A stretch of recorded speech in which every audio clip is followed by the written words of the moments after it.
Good morning, everybody. Well, I want to go ahead and show y'all what I'm fixing to do today. And today is Monday, and I'm going to go ahead and do my forearms and calves. And I'm going to show you that workout. Let's get started. Now, I'm at the home gym, and it's a nice place today, all I got to say.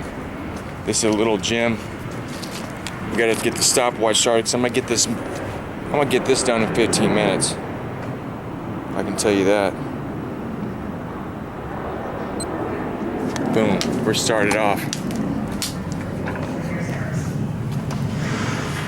President Trump says the Mueller report clears him as Democrats take issue with that claim.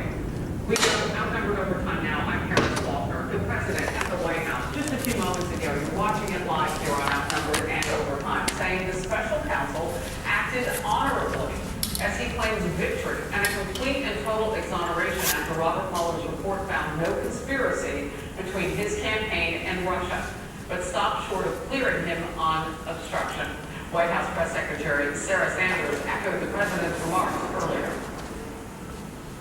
And they made a decision that there was no obstruction, so that makes it a complete and total exoneration. I don't know any other way to look at it when the whole purpose of this investigation was to determine whether or not there was collusion, and there wasn't. They were incredibly clear in the report that there was no collusion, not by the president, but by any American, no one on his team.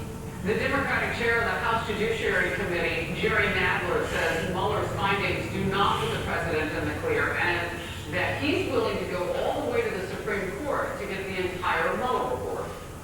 The president or speaker are saying it's a total exoneration. That contradicts what the special counsel found. It's a lie about this, what the special counsel found, but we should not be surprised that they lie anymore. Chief White House correspondent John Roberts now with more from the North Lawn. John? Harris getting after the being cleared legally does not necessarily mean they've been cleared politically, and certainly Democrats will continue to make a lot of hay about this. The president, as you pointed out, when he was with Netanyahu of Israel, saying that he believes that Robert Mueller acted honorably. He also said in the Oval Office a short time ago that he'd be fine with the entire report being released, and asked whether or not he thought that the Robert Mueller investigation was a witch hunt after all. Here's how the president responded. It's lasted a long time. We're glad it's over. It's 100% the way it should have been. I wish it could have gone a lot sooner, a lot quicker. There are a lot of people out there that have done some very, very evil things, very bad things. I would say treasonous things against our country. Those people will certainly be looked at. We can never let this happen to another president again.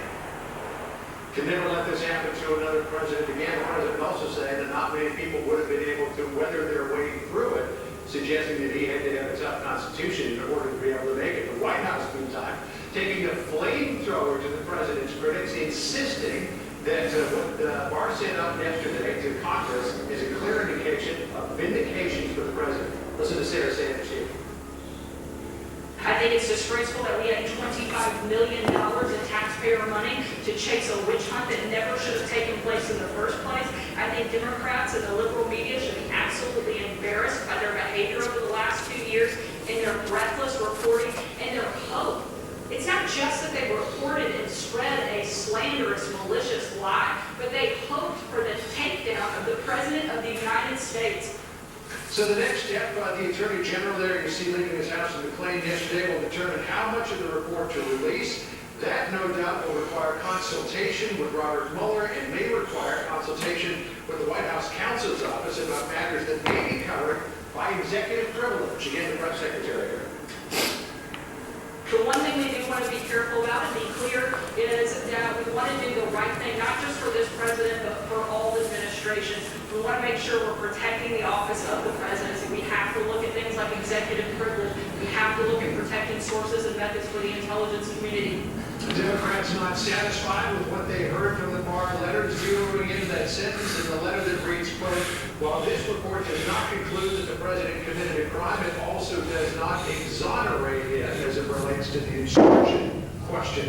Democrats and Republicans alike want to see William Barr up on Capitol Hill testifying. There's even talk among Democrats of trying to bring Mueller before the House Judiciary Committee.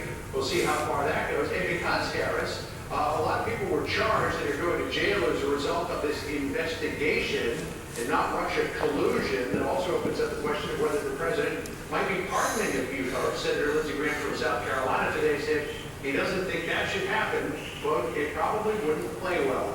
Harris? John Roberts, thank you very much. Former independent counsel Ken Starr investigated the Clinton presidency and joins me now on Overtime. Great to see you. Let me start with what it takes to have actual vindication. Does America need to see that complete report? Or are you convinced that this clears the president on the question of conspiracy, or as some have called collusion? Well, I think it's very significant that the Attorney General concluded no obstruction. That's very important. We'll come back to that. On collusion, which is what this is all about, Harris, there was a very exhaustive investigation. No charges have been brought. And that's what Special Counsel Mueller was hired to do.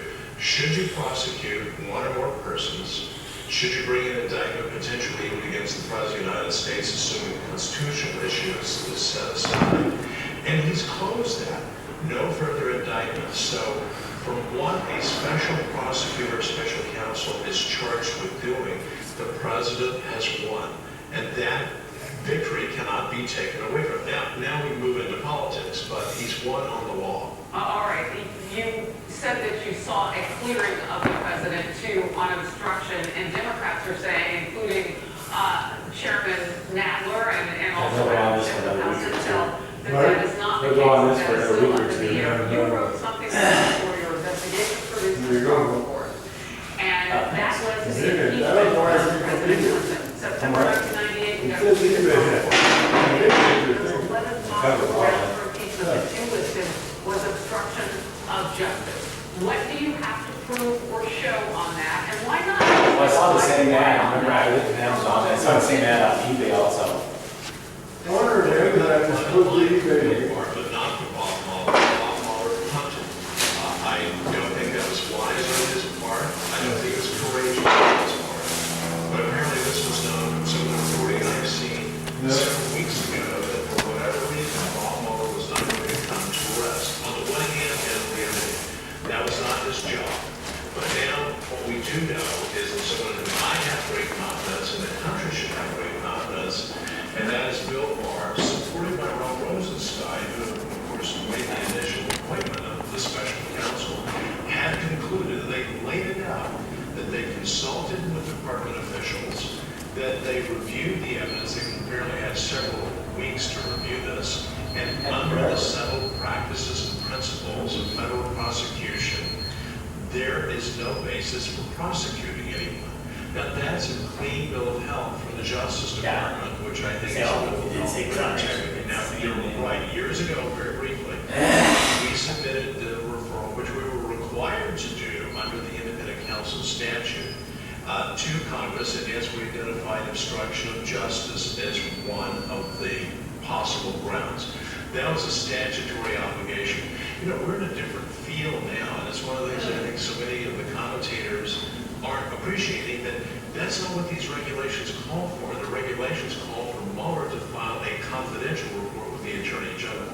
Now we're in this next phase of transparency, so we'll see where we go. And on the question of whether or not we should see it all, 80% of registered voters in a new Fox poll say that the Mueller report should be made public.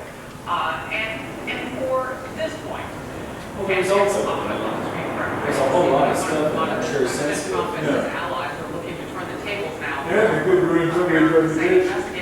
Right, the people that were trying to investigate, you don't need to grab their shit through the Here's the Judiciary Chairman Lindsey Graham on that. No, not to. When it comes to the FISA warrant, the Clinton It campaign, may expose the counterintelligence tactics too. I mean, it cuts both it's pretty ways. much been Same thing on the whole, set by a few Republicans in the Trump, House. the whole free speech thing. Those days, You know, wait for the night before up there, to go like some really bizarre hate speech and all that. I mean, people just don't go, but, the other side you of the know, story. it all should be And protected. what should that look like, unpacking the other side of the story? I mean, they'd rather have neo-Nazis and I hope KKK, the they're Justice talking Department, through the Inspector General, the Criminal Division will in fact examine all the evidence, because there is reasonable concern, I believe, as to the handling which began this entire episode. And they're just serious questions that we don't have the answers to. So let's find out those answers. But that's also something that I think the Senate Judiciary Committee, which has shown in the past that it can do very important and worthwhile work, hopefully in a bipartisan way, so that we finally shed light on how all this came to be, including the earlier allegations with respect to the handling of the Clinton investigation. Serious questions have been raised. I'm not drawing any conclusions. I'm saying we need to have answers. All right, Ken Starr, it is always great to get your expertise, especially on important The data. savviness Thank you is. for joining me. Thank you. Breaking Breaking news details are coming in. I'm sure it'll become clearer to us at 2:30 p.m. No, we're going to Eastern. divide Right now, we can tell you that there are charges now announced against Michael Avenatti, and this is in the U.S. Attorney's Southern District of New York. Getting to know that court very well. focus off of international. Those charges have to do with extracting more than $20 million in payments from a publicly traded company by threats to use its ability to garner publicity to inflict substantial financial and reputational harm on that company if his demands are not met. The news conference will be live streamed on Facebook and USA, and that's the Southern District. They give all the attorneys bad names, things too, don't they? I mean, we know Michael Avenatti because he represented adult film star Stormy Daniels against the president. They did not prevail. And now we know him because he's about to go to court. A second press conference now at 2 p.m. Eastern. Law enforcement officials will announce details of a criminal charge list against attorney Michael Avenatti there. So you've got one in LA and one in New York Southern District. And there we're understanding, I want to read this closer, Avenatti arrested. And then now we'll see that news conference in Los Angeles at 2 p.m. Eastern. Back to back. This is a busy day for him. It's arrested for extortion on one coast and then a dual news conference. I'm done. That's the workout. That's my leg and calf workout. That's my calf and forearm workout. That's Monday. Y'all take care. All right, bye.